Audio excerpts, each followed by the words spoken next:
Hey, we're back. Hey, Hello. hey guys, how's everybody doing?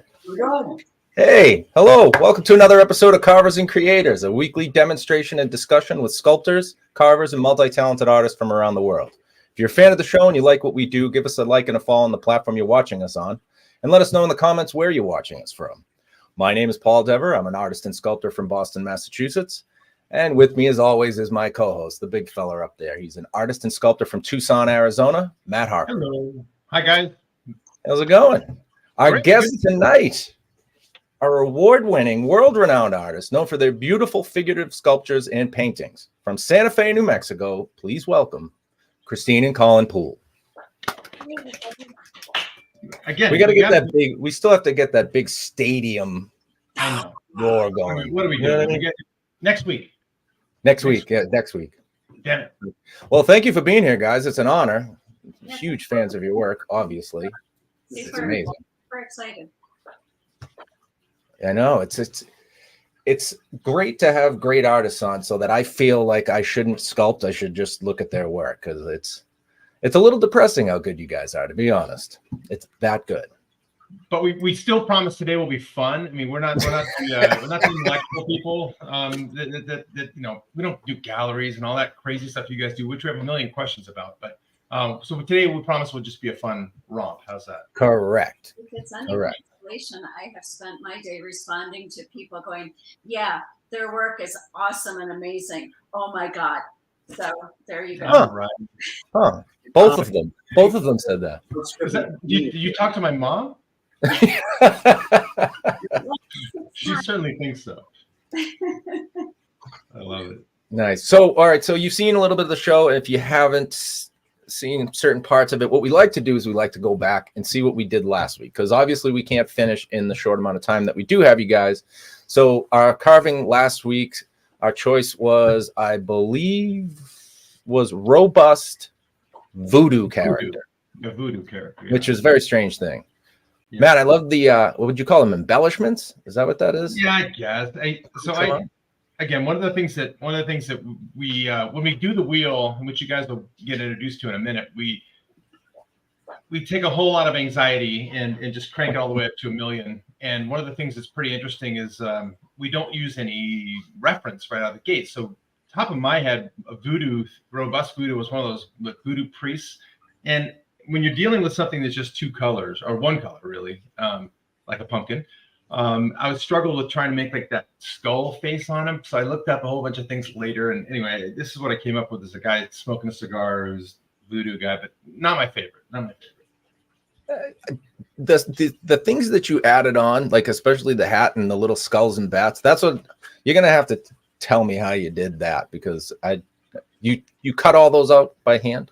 Yeah, so the little hat and then the things around his eyes and stuff I took a peeler like this, and I peeled the side of butternut squash, and then so the kind of whiter color ones were just the outside of the butternut squash, and then the deeper I carved was more orange, so it kind of made and I just cut those out with an X-Acto knife and smashed them on there, and now he's rotting in the backyard. So nice, as they all do, right? It doesn't last very long. That's why we don't have gallery shows, Matt. Right. Right. Thank God for cameras. You should have saw that a couple weeks ago. It was fantastic. Yeah, let's take a look at yours, Paul, because I thought yours was killer. Yours was awesome. That's okay. Oh, stop it. Listen, without dreadlocks, it's just a fat, pissed off pumpkin. I couldn't figure out how to make it voodoo, so I was gonna do the shrunken head, like do the stitches, and then that wasn't enough because it's too big to be a shrunken head. It looks like a orange on a toothpick. And then so I did the half a piece of an old stem through the nose. I'm like, all right, now it's kind of looking voodoo-y. And then dreadlocks, I guess. I mean, nowadays it could just be like a 16-year-old. Right? Right, of course. But no, I think you did so. I mean, when I saw you did a time lapse of this. If you haven't seen it, go check it out, because it's really cool to see how it progressed. But the dreadlocks totally make it. But the stitches in the mouth, the bone through the nose. I mean, I'm like, when I saw this and I wasn't done with mine, I'm like, what am I doing? I should just throw mine away. Well, that's why I always make the joke. It's not a race, but If I finish first, I win. And vice versa. If I see you post yours, then I know what I'm up against. You know what I mean? It's that little bit of camaraderie yet Competition. Yeah, competition. There we go. So that was last week. And so, guys, we'd like to introduce you to the third member of Carvers and Creatives, responsible for our anxiety and our carving choices tonight. It is the wheel, and AKA the center spinner. And I'm going to show it to you right now in person, in the flesh. Uh-oh. The wheel. Okay, so 2 spins tonight. First spin is going to be the character to which we have to try to carve into whatever it is we're carving, painting, drawing tonight. So the first spin will be either an aquatic character, a Viking, a werewolf, guest choice, so have them ready, undead, witch, vampire, clown, Frankenstein, and goblin. The second spin will be the emotion or attribute. So that will be emaciated, distraught, shocked, guest choice once again, crazy, devious, excited, furious, sad, or battered. So many choices.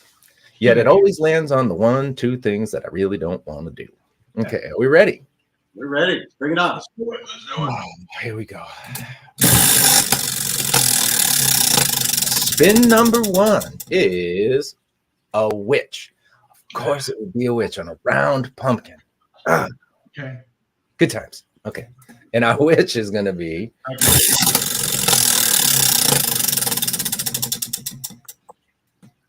Oh, guest choice. Ooh. Take your time. Right. It doesn't have to be something. Can be anything. Yeah, from the wheel or out of your mind as far as a attribute for that witch. It's up to you. He's going for sexy witch. Oh, no. Oh, my goodness. I like it. All right.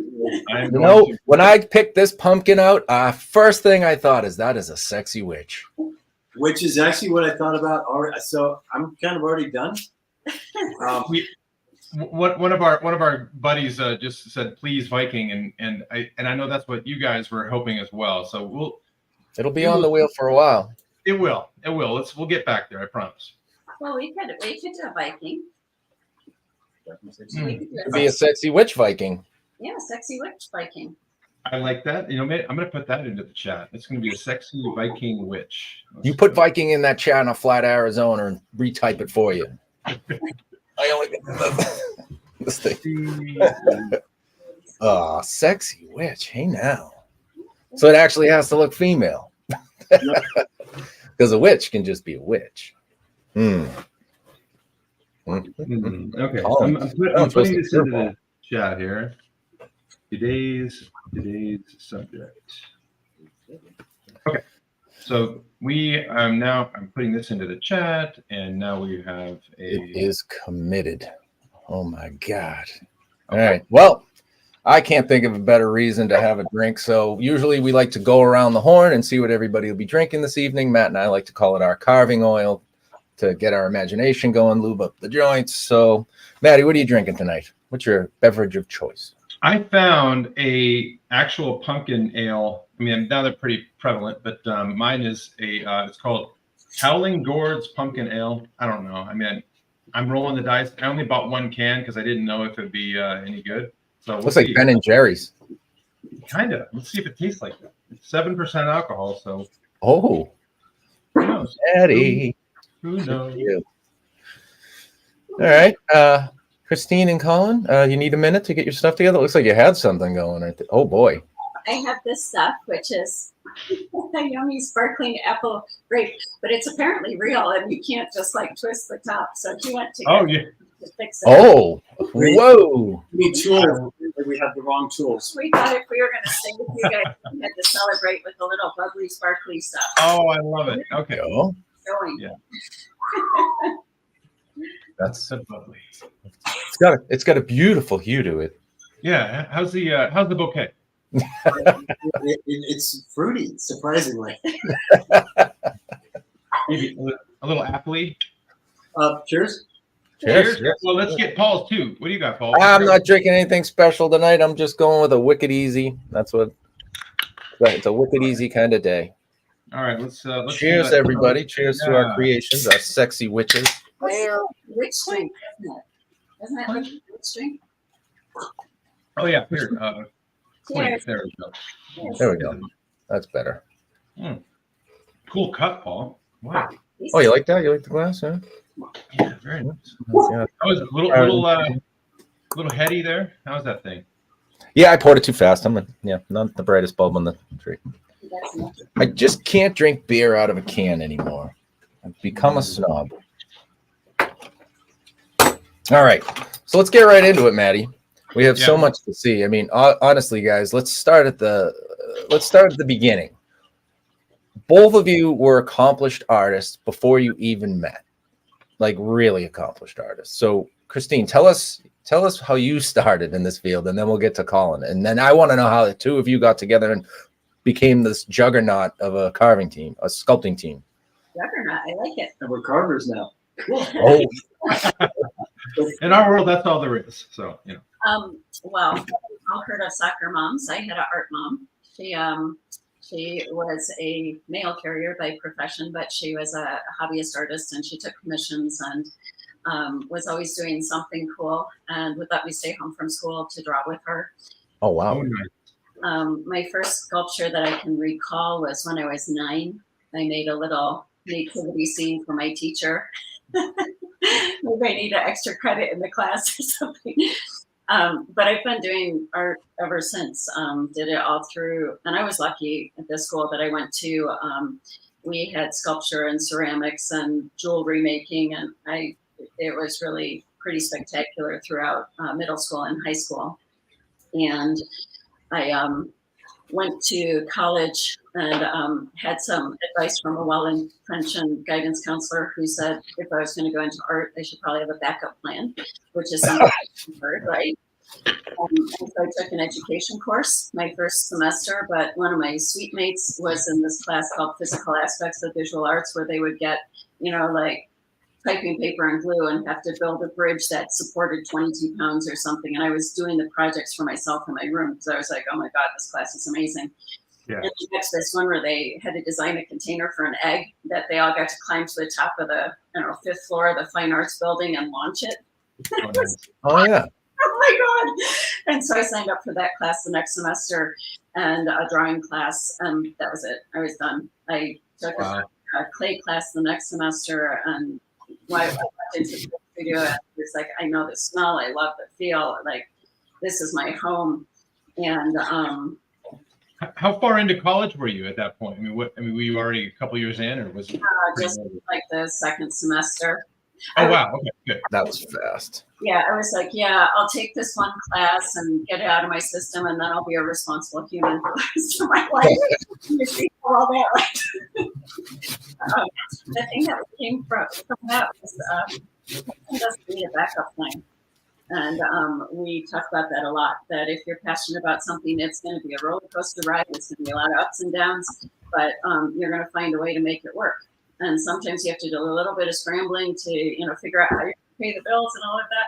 But it's a wonderful ride. And if you absolutely love what you're doing, there would be no other life for you to live than that. And you don't need the backup plan. I love that story. And I think about, like you talked about your mom being an artist as well, and you having that support. Do you think without your parents' support, that you would have had a backup plan, or did you, because Paul and I aren't working artists. We just love it. So do you think that'd be the backup plan if you didn't have the support of parents? I think that for me, throughout my life, despite my best intentions, I go where I'm pulled. And so, something's like, ooh, great, shiny over there. I go. And that's what I do. And it's always so far worked out really great, especially with bright, shiny. That worked out. Here, I'll do the bright, shiny. What's that? Is that shiny enough? I've never done well. Like, I tried being a secretary once, and I was the world's first secretary. It was so bad. It was awful. I've never done well with not following my creative inclinations. Well, it just goes to show you, it's almost inspiring, because you're one of a billion people that have heard the same thing, right? When you say, I want to be an artist. Like, I had a friend growing up, and whenever this was after college, actually, and his father would introduce him and go, "My son is an artist." Like he he never actually gave him credit for the work that he could do. So to be able to make a living at it is just, it's unbelievable. Now, Colin, now you come from lineage as well, right? Your background is amazing. My grandmother was an internationally renowned sculptor, Nina Hembury, and I grew up in her studio.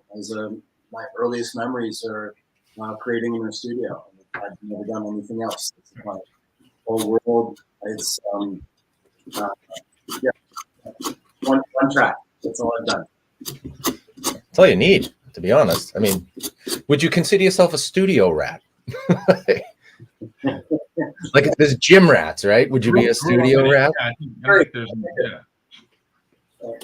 He also tell them about Christosmos.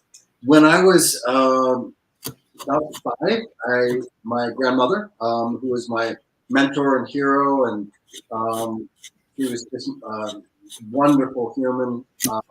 He introduced me to a Greek icon painter named Kristosmos Sakalias, and he invited me to come and create in his studio.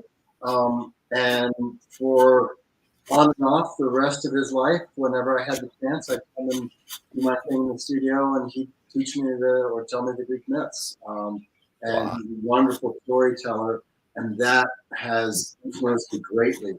And throughout my my artistic career, I've always ended up delving back into the myths. And currently, I'm writing my own myths. So that's been fun. The last 7 years, I've been doing writing whenever I get a chance. We're hoping to publish shortly. And oftentimes that inspires my creations, and the creations inspire the stories, and they sort of leapfrog around each other. And so my personal work is often myth-oriented. And how's this for crazy? His grandma, who is a sculptor, her name was Una. And I had a great uncle from Finland who did a whole bunch of the public artworks around the Bakersfield, California area, and his name was Una. Cut it out. I'm not making that up.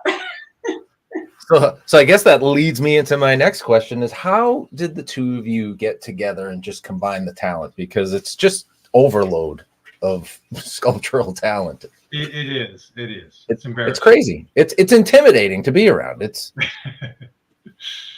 we seem so intimidating. Yeah, I know. Yeah, clearly. Yeah. We've seen your work. That's the intimidating part. You guys are actually pretty nice, I have to say. Putting together, it was just, I think it's just an extension of our love and our passion. It was never a conversation per se. Neither of us had, for any real, in any real world scenario, done any significant collaborations with anybody. I wouldn't actually have considered it. And yet when we got together, it sort of happens. And we were like little children building a sandcastle. We are always bringing more to it together than we do individually. We still have our own individual bodies of work, but everything we do, to some degree, we're playing in each other's sandbox. So cool. At a mutual friend's house, and she was having a tango dance, Argentine tango, and he asked me to dance. And I know a lot of dances, but not Argentine tango. And his Argentine tango is different than like all of the other dances, just how it works and is structured. And so I told him, I said, well, yeah, I'll dance with you, but don't be offended if I laugh. And he said, well, I'll be offended if you don't. And so 30 seconds onto the dance floor, he led this step where you kind of get leaned off your feet and slid across the floor and then stood back up again. And of course, it made me giggle. and that was a moment that I thought, is this who I think it is? And we were kind of all in from the beginning. We don't actually think about it having ever dated. We just thought, yep, we're in. And that's so cool. In that way, and it's been like 15 years of honeymoon. Yeah, and when we got together, I came with about 1,000 pounds of clay. So both of us, our degrees are both in sculpture. This was metal sculpture and mine was ceramic sculpture. And had been focused on painting for a long time. And when we got together, I came with all this clay.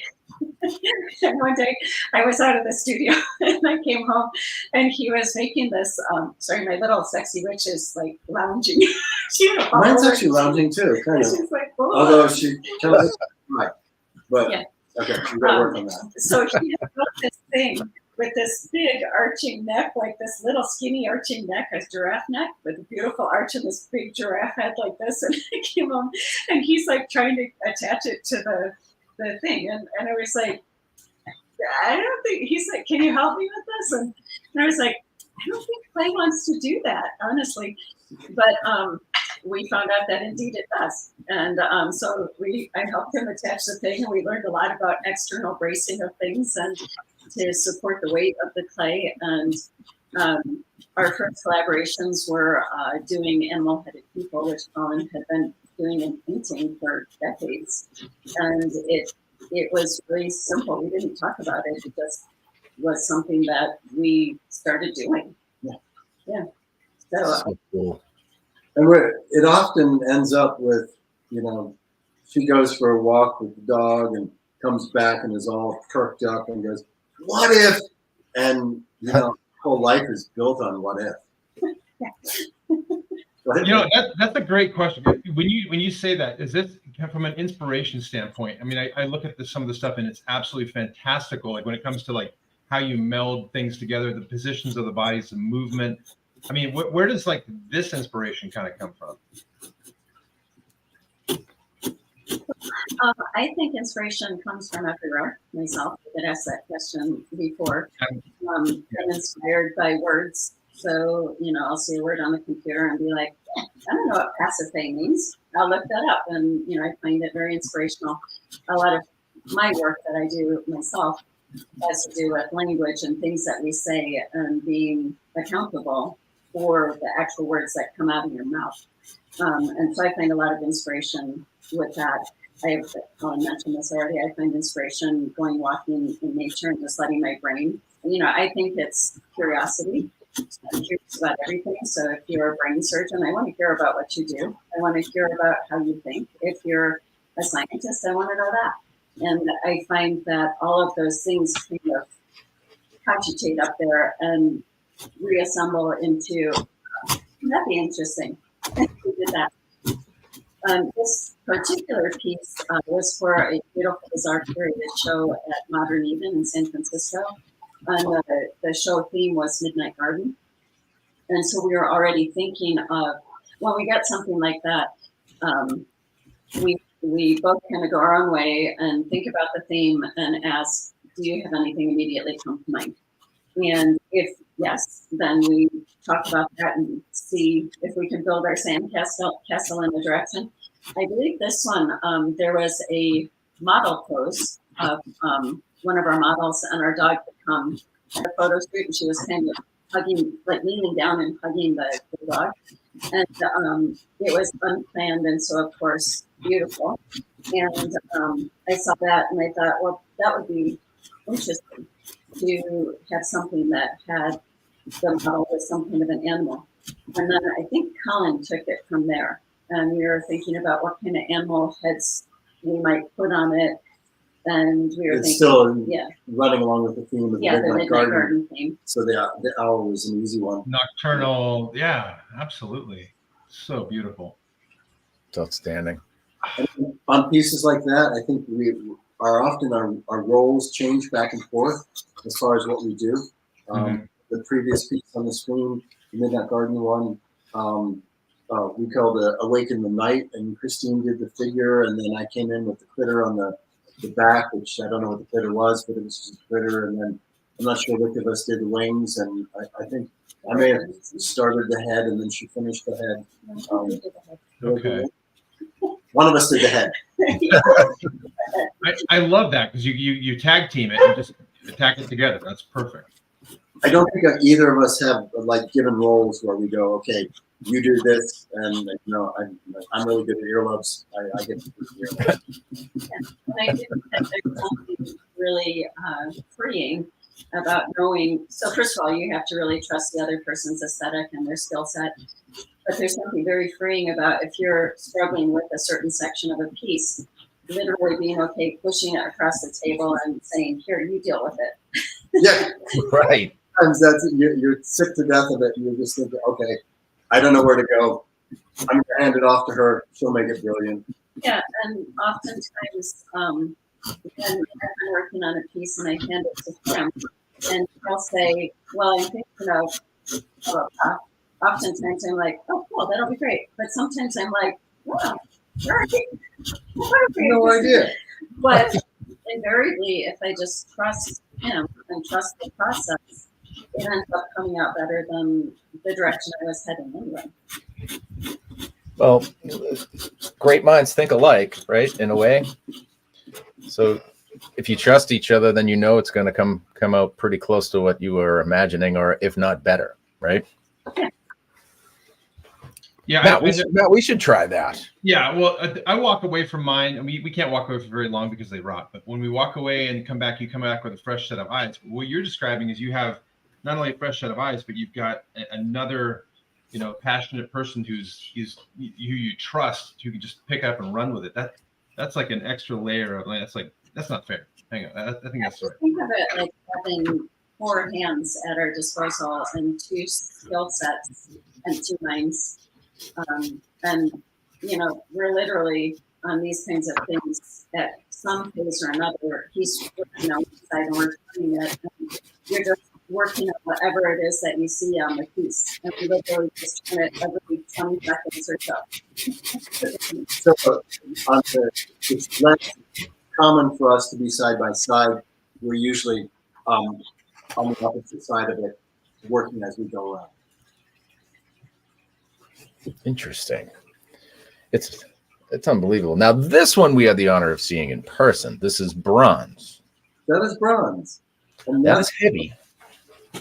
That's one of my pieces from a story about the wind and the waves and how Sula separates the sky from the oceans. And this is where we first see her in the story, where she's riding atop the sea creature there, who's called a Morgos. And this is sort of a fashion piece. And that particular one sold a couple of weeks ago. But with these, and we do this with a lot of our bronzes, we try and make each one unique within the edition. So each time this is cast, it's a very small edition, but there's a different number of birds. They're articulated in different positions. There's a different patina or the coloration on it. So since we do a lot of the process ourselves, we're able to just modify and shift and change, and often take it down roads that we hadn't been able to do by only doing one specific direction. So it can diverge. You always think of the road less traveled. On pieces like this, we travel many different roads. I'm not sure if that made sense. Did it? Yes, it does. Of course it makes sense. But the whole time I was thinking, you have to cast all those birds in different poses in bronze. And yes, that's so much work. That is amazing. Yeah, and each one, since we're doing the waxes ourselves, each one we get to turn the heads and turn the wings and so that when it sits on the piece, it feels as though it's swimming in the air around it. Wow. What was the name of that fish again? It's just the name that I've given it. Is Morgos, which is based on when I started telling Kristine the stories. We were sitting on a beach on the island of Amorgos in Greece, and so there was this little cove, and off to the right there was this little cliffs, and there's a little everything there was little. It was a little stone hut that had fallen into disrepair, but we started imagining many years ago who lived there, and this story started to be that it was a fisherman and his wife, and there was this, he would go out every day to fish, and as he was riding in his boat, there would be this magical creature in the water that would always lead him to something. So one day he might find grapefruit floating, and he would take the seeds back and plant the seeds, and then they would have grapefruit.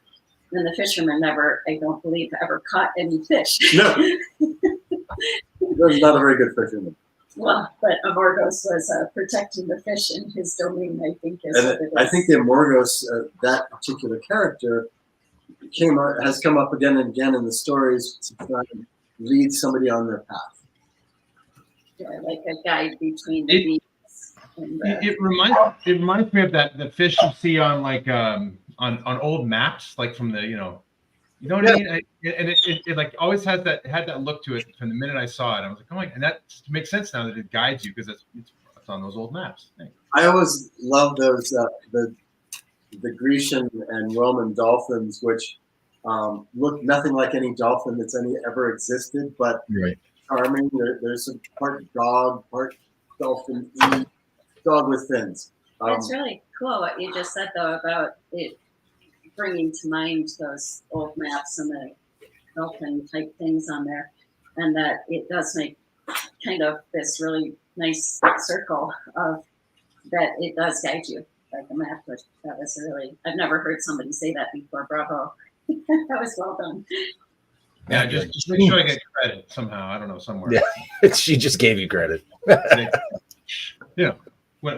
you guys are at the Smithsonian, when it gets installed there, I just want a little bit of credit. The other thing that like you guys use so many like I mean you obviously use models, and then you pull in so many fantasy settings and animals into all of your work, and it's remarkable to see in person because these are things that need to be in galleries, in my opinion.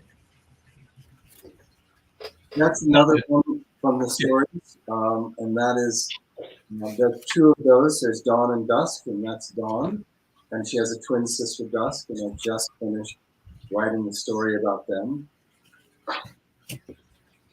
That's one where we're able to, each time I cast it, there's a different fabric that flows off the back. There's a different set of panpipes. Her sister is 19 different molds to create.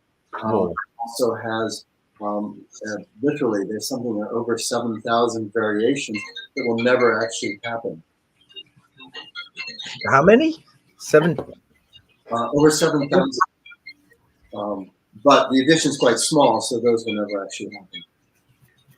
But it's just the variations in how each one can be created. That's insane. Since I don't know how to turn my phone off, this thing's going to do that for me. It is that. I'm like, well, maybe if I put it on the floor, it will shut up. Okay. You can tell who the simpleton is. Job security, right? Yeah, nice. Yes. We gotta make sure he doesn't know how to operate the phone, so he keeps me around. The phone's ringing. What do I do? Call somebody. I can't. Who is it? Hey, you're in demand. People want to talk to you, and people have been putting in chats in our show as well. So not only do they want to talk to you in person, we're getting this one. This is kind of interesting. A sculptor buddy says, hey, yeah, he's got to keep his anatomy book by him, or his stuff will start looking like big pieces of crap. Well, I mean, we're all self-deprecating in some regard, right? But yeah, I agree. Just called me. That's my dog. Yeah. I didn't hear what you said. He said, sorry.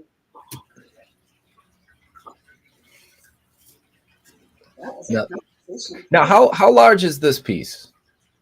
So you work in so many different sizes. Here it was fired it's about 60% life size. So it started maybe 65%, 65-70% life size. Wow.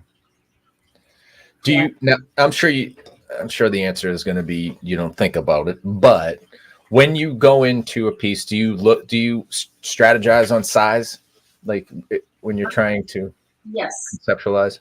Yes. So a lot of my work is 75% to life-size ceramic, unique one-off pieces. That one I actually I taught a workshop a year ago in June in Santa Fe, and I never do this. I always pick a very easy pose, but this was a pose that I had wanted to do, and I thought, okay, well, we'll just do that. That'll be fun because it's supported, right? You know, so in clay, it always wants to slump and turn into a cow patty. And it turned out actually to be quite challenging because if your proportions were off even a little, when you got to the head, because we built from the ground up with these big ones, it didn't quite come together. But bright side of the story was that everybody then had the opportunity to invent different hand positions. So people, you know, ended up putting the hand, you know, back on the back, and one girl's ended up looking like a little dancer. And I love that because when I do a workshop, I don't want to make a bunch of little mini-me's. I want you to take whatever I have to say that works for you and pitch the rest, but put it into your own discipline and use it to further your own vision. And so this one, I wanted to do that pose and I had started roughing it in. And I didn't know where it was going to go. But earlier that year, one of our favorite, Colin has raised birds since he was a very young man. And one of our favorite birds had gotten out and flown away and never come back. And it was a very sad thing for us. And so I was thinking about Zozo an awful lot and started, you know, doing this thing with the wings. And I had put some on FPOs for placement only. And Colin was like, if you want to put wings on and make them big, just go for it. And I was like, okay. And so I did that. And then she needed a little bit more to the story. So on the backside, I actually sculpted a little mini portrait of our, they're pigeons, but they're damascene pigeons and they look like big white doves. And Dove, the name of the piece, Dove Dreams of Flying, Dove was the name of Colin's very first bird that he had as a young man. And we were imagining that the little bird on Dove's shoulder, so the name was rolled up, was telling stories about what it's like to fly, or that it's a metaphor for your inner voice talking to you and, you know, saying, just go for it. You're going to find your wings, I promise. Right. Oh, wow. So in that one, I didn't have, other than the pose, I knew what the pose wanted to be. The direction of it just kind of came as we went through the sculpting of it. And a lot of times we try to trust that process and not question it overly much. Just kind of let the thing unfold in front of us. I don't know if that makes sense, but the process. It's the process. Yeah. And it tells a story. I think that's the part that when we met you guys at Monsterpalooza, we were all talking about it. Every one of the pieces you have that story, and that you know. Anyway, they're so deep, and they have that kind of meaning behind it, as opposed to just being a static. Yeah, this is a specific, you know, characters like that you see a lot, especially at Monsterpalooza. Yours are considerably more. I think that artists are often storytellers. Good point. Yeah. You know, anything we can do to entice the viewer to create their own story, not necessarily just spoon feed them, this is what it is, but this is a very recent piece, and you might want to talk to this one. Again, it's what's a little hard to see is that the girl is wearing a cricket helm or a headdress, and in her hands she's listening to a cricket, and that we're hoping that somebody sees that and it makes them consider what it's all about. What does it mean? We're not just telling them the story, but we're giving them the elements. That's a great nose. I want a nose like that. Mine looks like a I don't know. Well, I was doing the nose when I was remembering the story about the wings, and you're like, make it bigger. It's bigger than nose. Sorry, I got distracted by her nose. Here, let me check out the nose. Hang on, let's take a look what you guys are working on. This is the best part of you jumping into the mix with us here. Mine appears to be a sleepy Gryffindor woman. Oh, well, it's a sexy witch, regardless, you know. Yeah, and mine is doing her best to be the witch seductress. Ooh, Nice. That's so good. Those are great. oh my gosh. Yeah, so the cricket piece is currently at Copper Gallery in Santa Monica in California. And we were asked to do a piece for the Blab show. So Blab was a comic cartoon magazine and still is. And he started curating a show called Blab. And so we again actually started with, I had a couple of different poses that I liked. And this one started, she was sitting in that position but holding a pole. And it was a pose that our model had done for Colin. And we started talking about, well, what could she be holding other than the pole? And we were thinking about, okay, well, like a snake or something like that. And it eventually just morphed into this. And the original idea was that there was going to be a monkey. Yeah. Again, exact same pose. Yeah. Sitting underneath her. Yeah, sitting like right in front of her. And Okay. yeah, and then it was going to be a lemur, just because lemurs are so weird.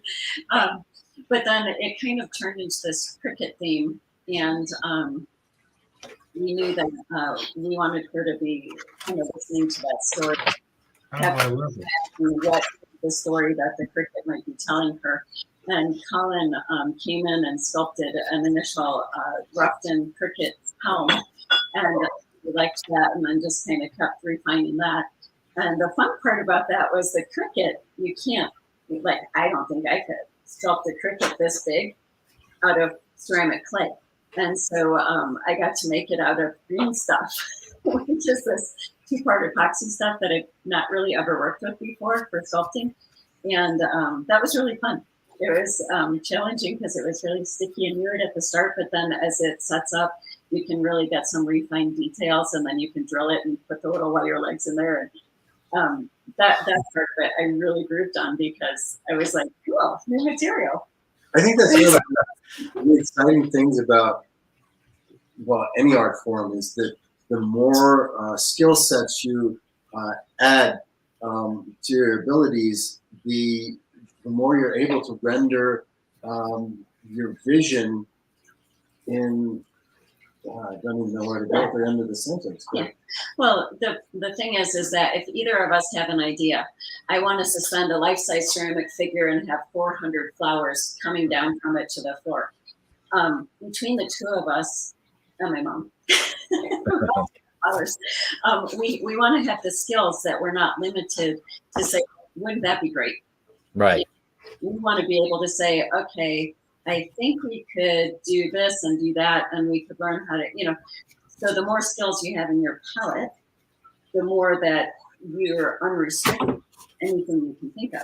And I think you also have more confidence that, I've never worked with this material before, but sure, what the heck, I'm going to give it a go. And that makes me think about, like, you guys have the Dream Studio, and you can see it in the background there. It's, the windows and everything else. But when it comes to your mediums, and if you go to your site, you do pretty much every medium I can imagine. Have you something you haven't done? Bubblegum. Whoa. I'm surprised by that. We haven't. Colin has done a little bit of work with resin, but we're not really experienced with it, like a lot of our friends. We have played kind of roughly with things like Sculpey and polymer clays, but we really hate the feel of it. We've tried monster clay, don't like the waxiness of that. So I wouldn't say we're experts in any of those things. We've touched them just to see how they feel. But for us, that tactile nature is really, really critical. I don't want to spend 4 weeks working on something that I, hate the feel of it on my hands and hate the springiness. And, I don't want to be grumpy in the studio all day. Yeah, I don't want to be grumpy in the studio. Grumpy either. Right. But that being said, these different mediums, there are artists out there doing brilliant work in any of this medium. Yeah. But the piece that you see right there, that's another one from called The Vine Dance of Blow Mine, another one from my stories. And that was originally sculpted out of oil-based clay. or plastilina, and that is my go-to clay in general. Although for quick sketches, I love water-based clay. Like the tactile feel of this stuff here just feels like childhood. Yeah, I got to play with wet clay for the first time last year and was really got into it. That's a super smooth clay with glisten or something in it. Is that? I'm not sure what's in it. The fact that I remembered it was called wed clay was impressive because it's for Walt Disney. Yeah. Yeah. It's not intended to be fired.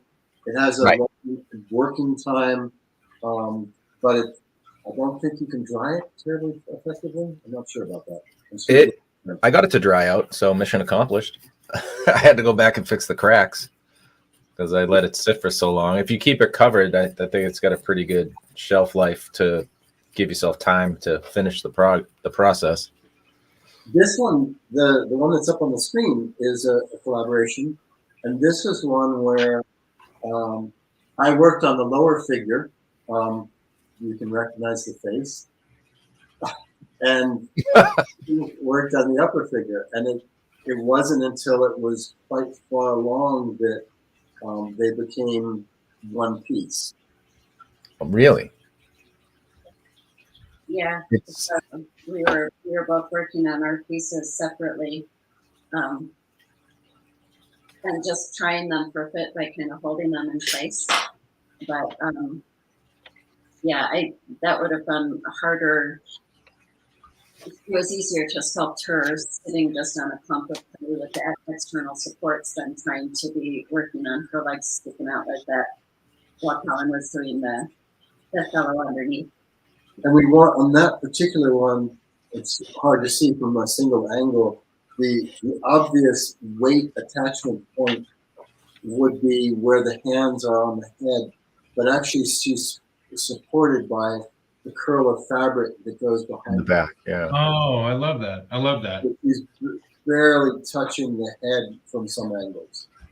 Yeah, and I think one of our things is that if we have an idea of something and we go, I don't know how to do that, or that's impossible, we're like, yep, that's the direction we need to go.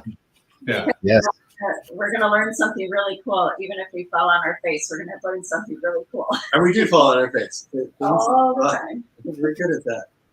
Well, so the armature is really the magic. I mean, if you have to plan it so much. My gosh, to keep that flow. Wow, that is there's no armature in that. There isn't. The tricky things with the water-based clay is that you can't have a structural armature. You can have some structure inside it, but for the most part, it's going to be hollow. And that's where we deal with external braces. And sometimes I don't know if you can reach that one that's behind you. The little red armature.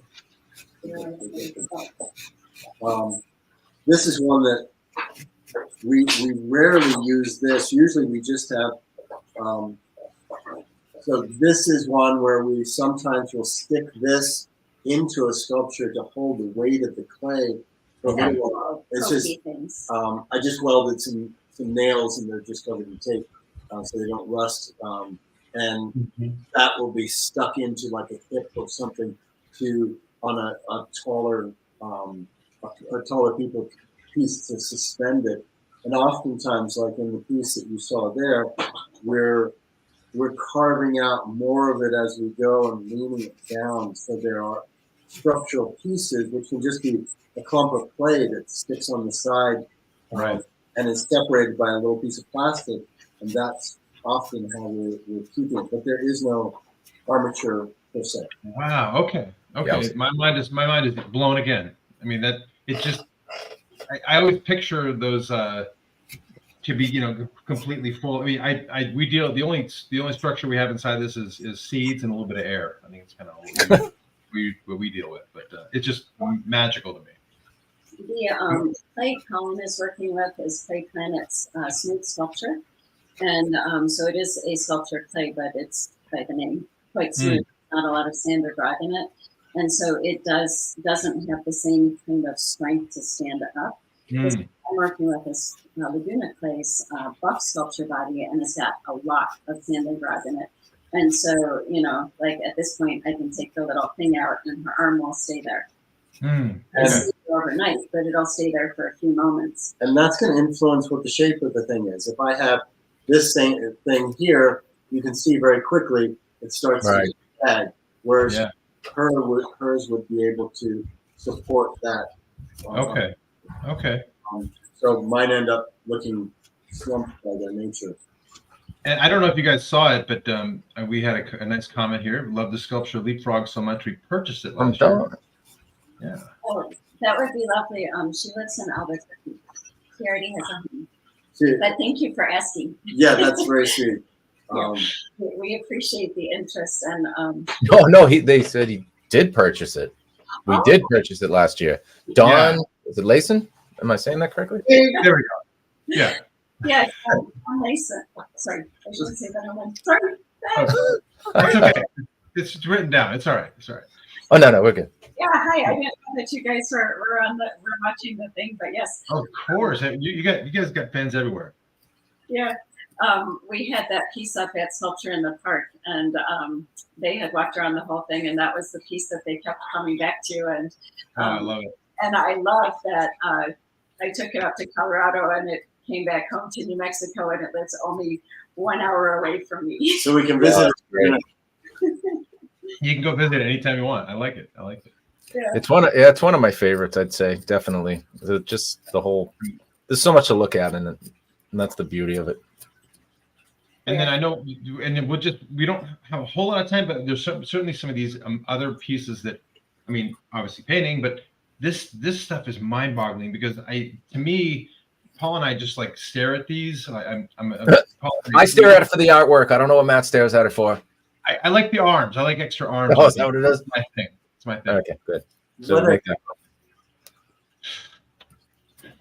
Those are also from a series that is influenced by the writings. So it's spanned both sculpture and paintings. And I love to paint, and lately I've been doing more sculpture. So it isn't. I still sort of remember which end of the brush goes in the paint, but I need to do more. Clearly. These are quite large pieces, so they're 7 feet tall or so. Wow. Oh my gosh. Okay. Wow. Okay. Larger than life. The figure is smaller than life, but the canvas is larger. Canvas. Okay. Got it. So I know you guys. Do you have specific models that you like? Use more than others? Because I imagine just getting this in your mind, out of your mind, onto the body of somebody to get in the pose that you want to hold it at. I'm assuming that's a tough. Finding some arms. Yeah. Yeah, absolutely. And finding our models. There's a. This is a model that worked with us for many years. She was wonderful, and just had a wonderful sense of movement. We are currently working with a model who used to be with Cirque du Soleil, and she brings a whole different energy to it. And that's delightful. We often think of the models as more of a collaboration with the artist than like a posable mannequin.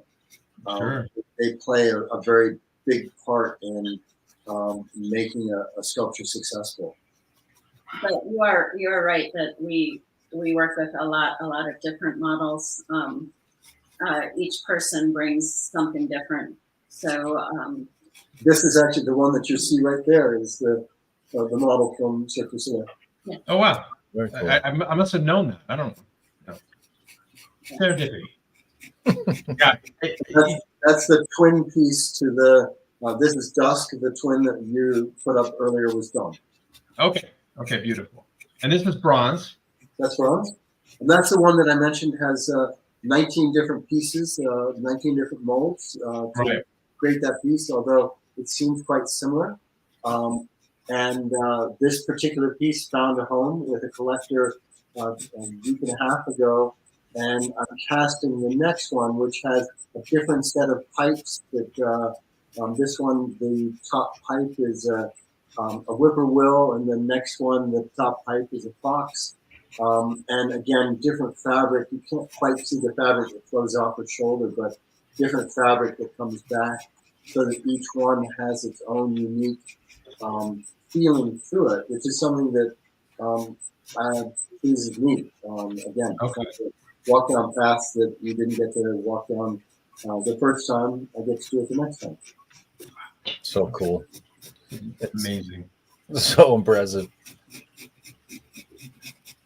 The ability to interchange those, I imagine, do clients they say, I'd like to have this or that, or is it something you guys just decide on what to add? Or? We've done it both ways. If the client wants to take part in that, that's terrific. And then we often do a FaceTime if they can't be here in the studio, and we show them the different options, and they can see which one sings to them, and that's exciting. Absolutely. A series of fired clay pieces by Kristine. I love that. Every one of these is just so cool. During COVID, I was like, I think people just need happy, fun things, to kind of have a little respite for your mind. And this is crazy. Sorry. And so, building off of what we've done with animal-headed people, these are all quite small, but I love the idea that sculpture can be interactive in your home. And so the original arrangement, the boar was with the leopard lying on his back, but this he can lay on the back of the tapir. But they can just be played around, and they can be broken up into smaller groups and individuals. And I love that it becomes another layer of storytelling for somebody that has these in their home, that they can just, based on their whim of the day, be like, yeah, they think sure. You're talking about that. And I think for me, it's getting in touch with childhood toys. You want to create your own little stories, except these are adult. They're fine art, but yet they still have the whimsy and the fun and the playfulness of childhood. It's a great choice of word, whimsy. Whimsical is definitely one word I use when I do describe your work for both of you. It's free, it's loose, and it's just so well done, and it tells a story. I quit. I can't do it anymore. That's it. I'm gonna pick up badminton or something. I'll let the professionals go to work. I love it. And again, back to the humanoid animal type things. And again, you have, I think we saw both of these, maybe even at Monsterpalooza. I think they're relatively big, right? Yeah. These are the fawns. The stories. And this is the only one that actually has a nod to pre-existing characters from Greek and Roman. But they were one of the first ones, and it was a love story. And a whole lot of fun doing them. Each time, again, they're different. For everyone in the edition is very different, and that's exciting for me. Probably, and whether the collectors are amused or not, it's more that it amuses me. So, because these are bronze, how do you? So you have to resculpt them again, or do you have a mold that you make that you then turn to bronze? So there's one sculpture, which is the oil-based clay in this case. Sometimes it's water-based, and we do a silicone mold on that, and then from that we pull waxes, and the waxes are where we can adjust it each time. So we can do a series or an addition, which is necessary with most bronzes, just to spread out the cost of the mold, etc. But we can make each one unique.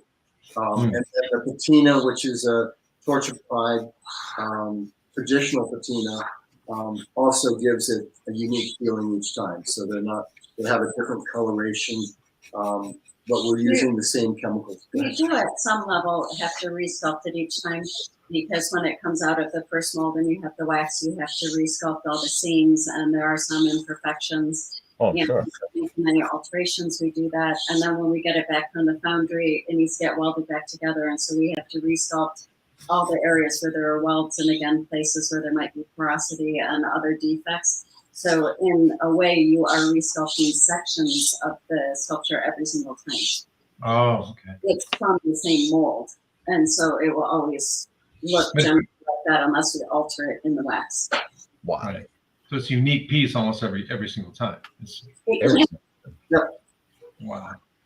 Well, I hate to say it, but we're almost at the end of the show. Actually, we're the show. But I want to see what you guys are working on. Maybe one last little look at it, and we have to have you back. We have not even scratched the surface of what you guys. I mean, this is like a tenth of what you have on your Instagram or wherever else. But let's take a look what you're at now. Oh my gosh, flying. How does this happen so fast? Oh my goodness. I seen you guys. Yeah, that's amazing. And she put her little bat hat out because it makes her super sexy.